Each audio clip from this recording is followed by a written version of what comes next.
So this is a task I want you to think through. I'm going to do a hamstring stretch of the lower limb. So you know the hamstrings is just located behind here. I'm going to use two techniques. I'm going to show you two techniques. One of which will be holding the person's ankle, near the ankle, and do the hamstring stretch. And the other technique will be holding it nearer to the knee itself.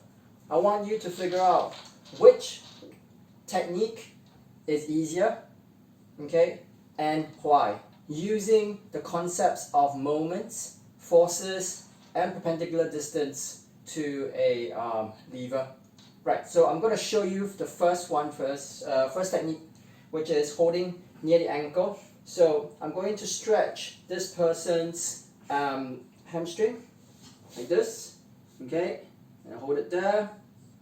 Right, I've got this one, and then I'm going to do a second technique, which is holding it right here, there, and down. Now, can you figure out which one is much easier, the one holding near the ankle or the one holding near the knee?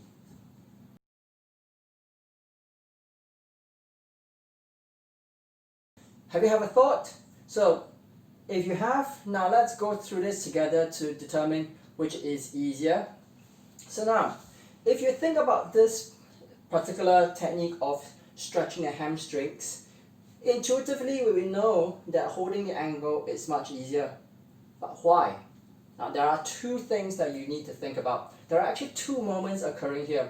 One is the moment of the entire weight of the lower limb that's going down. So we've got this entire lower limb right here, and the center of mass is located somewhere near the middle, somewhere near the knee. So you can imagine a center of mass pointing downwards towards the line of gravity. So because of that, this is a force downwards, and therefore force times the perpendicular distance to the joint itself, which is the hip joint, will create a moment that is going this direction.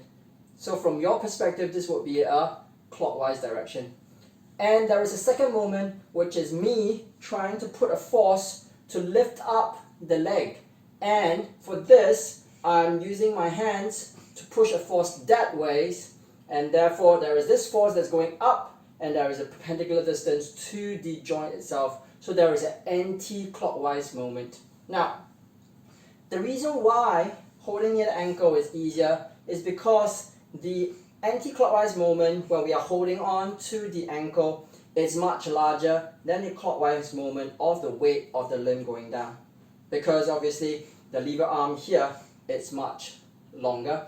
So if you remember your formula for moments, which is equals to the force times the perpendicular distance. Now the reason why this particular technique over here, holding this, is much harder compared to the one at the ankle is because the perpendicular distance from where we are holding to the joint itself where it's rotating has decreased, and therefore is a smaller moment, and therefore we need a larger force to overcome the weight of the lower limb that is creating a clockwise moment. Have you got that? I hope you did.